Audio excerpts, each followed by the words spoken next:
மங்கள பட்டினில் மணக்கோலம் விவாகா வழங்கும் சுபமுகூர்த்த பட்டு சென்னை சில்க் ஸ்ரீநகர் வேளச்சேரி குரோம்பேட் மற்றும் திருவள்ளூர். ஜிஎஸ்டி வரி விதிப்பிற்கு வந்ததற்கு பிறகு மாநிலத்திலே இருக்கக்கூடிய நிதி சுயாட்சி இன்றைக்கு எந்த அளவிற்கு பாதிக்கப்பட்டிருக்கிறது. ஒரு பொருள் இருக்கிறது என்று சொன்னால் எந்த பொருளுக்கு வரி விதிக்க வேண்டும், அது எந்த அளவிலே விகிதத்திலே அந்த வரியை விதிக்க வேண்டும், அல்லது எந்த முறையிலே அந்த வரியை விதிக்க வேண்டும் என்கின்ற அந்த உரிமை ஜிஎஸ்டி வந்ததற்கு பிறகு ஒன்றிய அரசு முற்றிலுமாக மாநிலங்களில் இருந்து பறித்துக் கொண்டிருக்கிறது. அப்படி பறிக்கின்ற போது கூட என்ன சொன்னார்கள், உங்களுக்கு கிடைக்கக்கூடிய வருவாயை நாங்கள் பாதுகாப்போம் என்று சொன்னார்கள், உங்களுக்கான வளர்ச்சியை தருவோம் என்று சொன்னார்கள். 2017க்கு பிறகு நாட்கள் ஓடி இருக்கிறது, 5 ஆண்டுகளை தாண்டி இருக்கிறோம். ஆனால் அவர் சொன்ன வளர்ச்சி வந்திருக்கிறதா என்று சொன்னால் அந்த வளர்ச்சி நமக்கு வரவில்லை.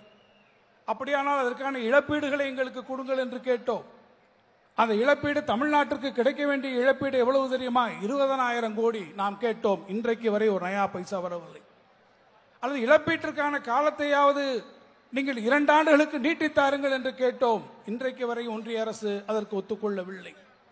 இது மாத்திரமல்ல, வரி பகிர்வு தமிழ்நாடு மாநிலத்தில் இருந்து நாம் இன்றைக்கு எவ்வளவு வரி பகிர்வாக நாம் அவர்களுக்கு தருகிறோம் என்கின்ற ஒரு புள்ளி விவரத்தை மாத்திரம் உங்களிடத்தில் நான் சொல்ல விரும்புகிறேன். தமிழ்நாட்டிலே நாம் பெறக்கூடிய வரியிலிருந்து ஒன்றிய அரசிற்கு நாம் கொடுக்கக்கூடிய தொகை எவ்வளவு தெரியுமா? 6.5 லட்சம் கோடி ரூபாய். எவ்வளவு? 6.5 லட்சம் கோடி ரூபாய் தமிழ்நாடு இன்றைக்கு ஒன்றிய அரசுக்கு நாம் கொடுக்கிறோம்.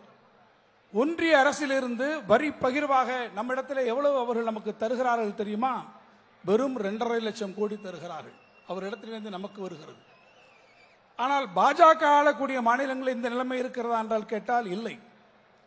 பாஜக ஆளக்கூடிய உத்தரப்பிரதேச மாநிலத்தை ஒரு எடுத்துக்காட்டுக்காக நீங்கள் எடுத்துக்கொள்வீர்கள் என்று சொன்னால், உத்தரப்பிரதேச மாநிலம் அவர்கள் வரியில் இருந்து அவர்கள் ஒன்றிய அரசிற்கு கொடுக்கக்கூடிய அந்த பகிர்வு எவ்வளவு என்று கேட்டால் 2,70,000 கோடி. நாம் எவ்வளவு கொடுக்கிறோம்? 6,50,000 கோடி.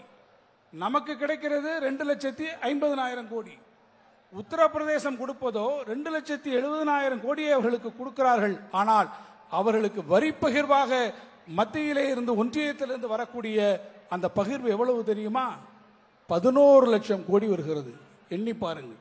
அவங்க கொடுக்கிறது வெறும் 2,70,000, ஆனால் வருகிறது 11 லட்சம் அவர்களுக்கு திருப்பி தருகிறார் என்று சொன்னால், இங்கேதான் இருக்கிறது கலைஞர் அவர்கள் சொன்னாரே ஆச்சாரியாரின் விபீஷண வேலை என்று. ஒரு கண்ணிலே சுண்ணாம்பையும் ஒரு கண்ணிலே வெண்ணையும் வைக்கக்கூடிய ஒன்றிய அரசனுடைய செயலுக்கு இது நல்ல எடுத்துக்காட்டு. நான் இன்னும் புரியக்கூடிய அளவில் உங்களுக்கு சொல்ல வேண்டும் என்று சொன்னால், நீங்கள் 1 ரூபாய் அவர்களுக்கு தருகிறீர்கள் என்று சொன்னால் ஒன்றிய அரசு உங்களுக்கு திரும்ப கூடிய அந்த வரி பகிர்வு என்பது 29 காசு. நம்ம 1 ரூபா கொடுக்கிறோம், ஆனால் நமக்கு திருப்பி கொடுக்கிறது வெறும் 29 காசு என்று சொன்னால், இங்கேதான் நாம் சொல்கிறோம் நிதி பகிர்விலே தமிழ்நாடு தொடர்ந்து அவர்களாலே வஞ்சிக்கப்பட்டு கொண்டு வருகிறது. நிதிக்குழுவை எடுத்துக்கொள்ளுங்கள். நிதிக்குழுன்னு ஒன்று வச்சிங்கனாலே, பினான்ஸ் கமிஷன் சொன்னாலே ஒவ்வொரு வருஷத்துக்கு நமக்கு உயர்த்தி கொடுக்க வேண்டும். நாம் இன்னைக்கு 10 ரூபாய்க்கு ஒரு பொருளை வாங்க முடிகிறது என்று கேட்டால் 5 வருஷம் கேட்டு அந்த பொருளை நாம் 50 ரூபாய்க்கு வாங்க வேண்டி இருக்கிறது. இன்ஃபிளேஷன், பணவீக்கம் வருகிறது.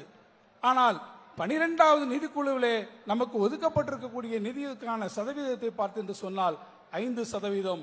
ஆனால் 15வது நிதிக்குழு அது வருகிற போது நமக்கு 5% என்பது நமக்கு 10% இருக்கலாம், 8% இருக்கலாம். ஆனால் 5% தமிழ்நாட்டை பொறுத்த மட்டிலே 4% குறைக்கிறது. இந்தியாவினுடைய ஒட்டுமொத்தமாக இருக்கக்கூடிய நம்முடைய மக்கள் தொகையிலே தமிழ்நாட்டுக்கு 6% இருக்கிறது என்று சொன்னால், நாம் பெறக்கூடிய நிதிக்குழுவின் மூலமாக நாம் பெறக்கூடிய பணம் வெறும் 4% இருக்கின்ற சொன்னால், தோழர்களே, இதுதான் மத்திய அரசு ஒன்றிய அரசு நம்மை தொடர்ந்து வஞ்சித்துக் கொண்டிருக்கிறது என்பதற்கு மிகப்பெரிய ஒரு உதாரணமாக நான் உங்களிடத்தில் சொல்லுவேன். செய்திகளை உடனுக்குடனும் துல்லியமாகவும் தெரிந்து கொள்ள சப்ஸ்கிரைப் பண்ணுங்க.